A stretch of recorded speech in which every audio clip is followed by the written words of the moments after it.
Hey guys, it's Amber. This is my third video that I'm making on my Air Force journey, and today I wanted to talk about the physical at MEPS because I know a lot of people get really worried about the physical. Um, Please excuse my scrubs. I just got out of work, so I didn't really feel like changing. So anyway, um, a lot of the concerns about the physical at MEPS is the number one physical is just to pass. You want to pass, okay?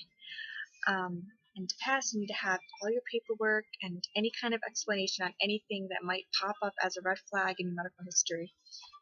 For example, my um, physical, I didn't need any waivers.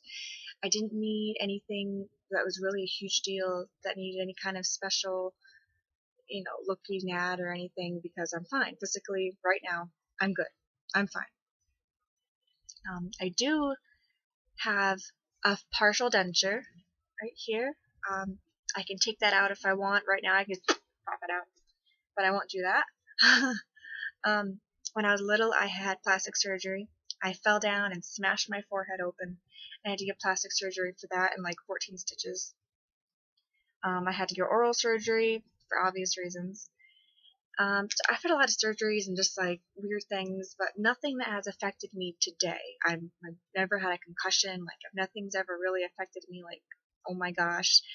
So I won't need anything like that to get some kind of waiver for.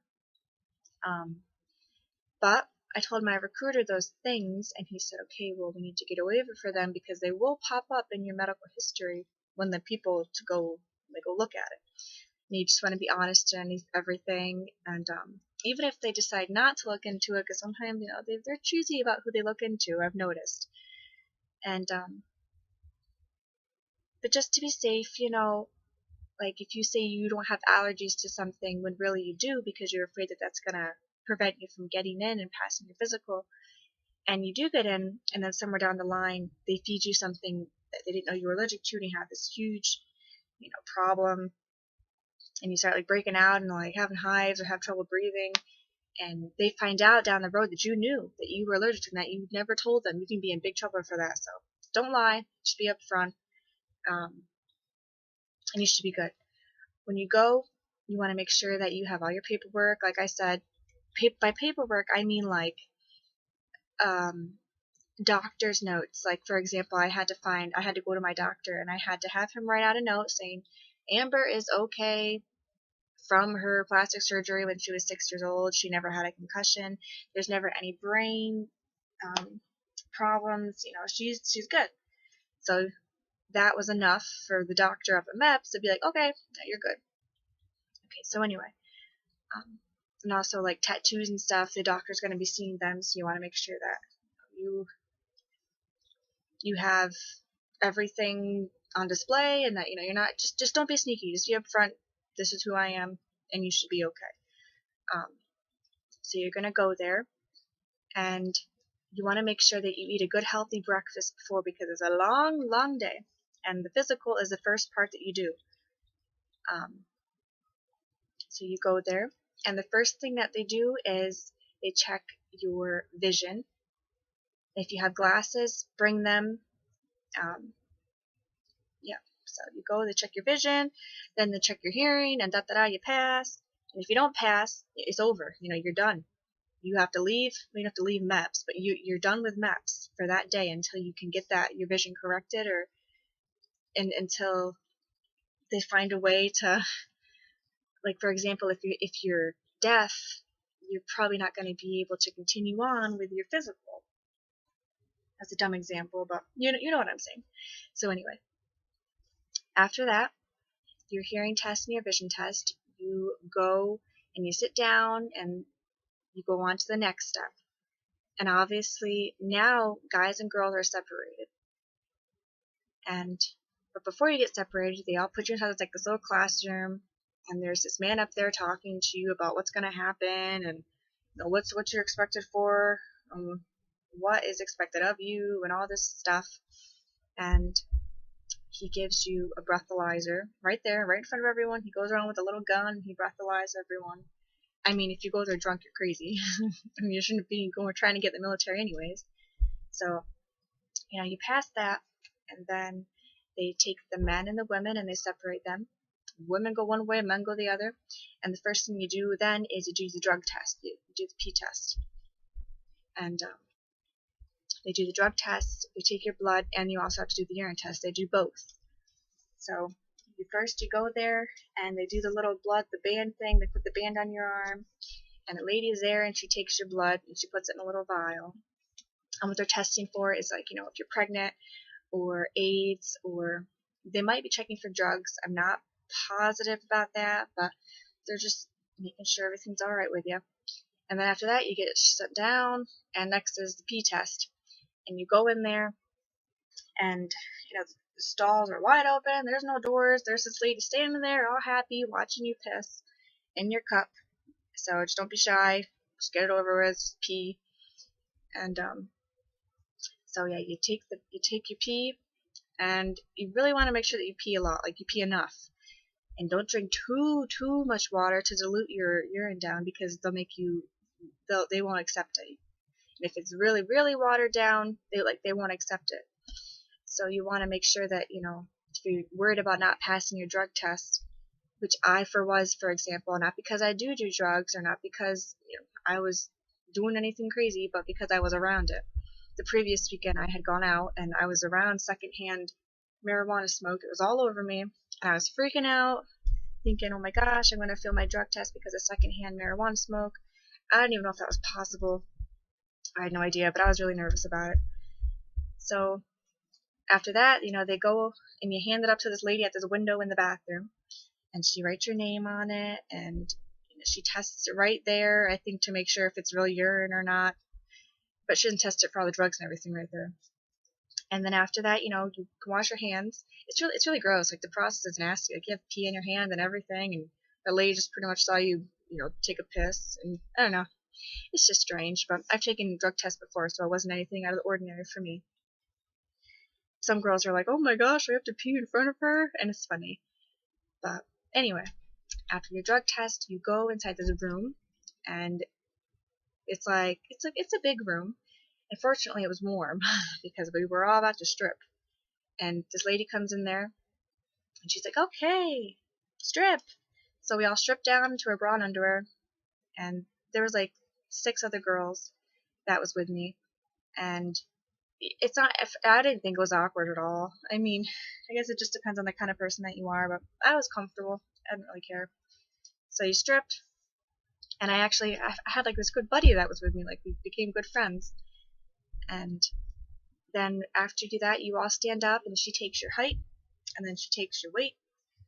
And I had a big problem with the weight. I was underweight. And technically, if you're a pound over, they can get out. You fail. Come back when you gain weight. But they squeezed me in. I was so lucky. I was supposed to be like 114, and I'm 6'5". Oh, I'm sorry. I'm 5'5" right now, and I'm supposed to weigh, according to, if I'm 5'5", I'm supposed to weigh 114. But I was only at 109 when she weighed me. Like, I got in the scale, and I was like, oh my gosh, like, this is the end. I have to go home, because I've been trying to gain weight for months to go up to MEPS and be able to pass that part of the physical. It was a huge pain in the ass. I had to gain like 12 pounds, which is a lot. And but luckily, when she did my height, I made myself really short. Like, I scrunched up myself, tried not to make it obvious, and so it took down 2 inches. So it made it look like I was only like 5'4.5" or like 5'4"-ish. So that took off the balance for my BMI. So since I was shorter, I didn't have to weigh as much. So the doctor wavered it. And then the doctor comes in, and my doctor, he was an old Chinese man. Like, he was Japanese or Chinese, and he didn't speak very good English, so this lady had to translate for him, which was funny.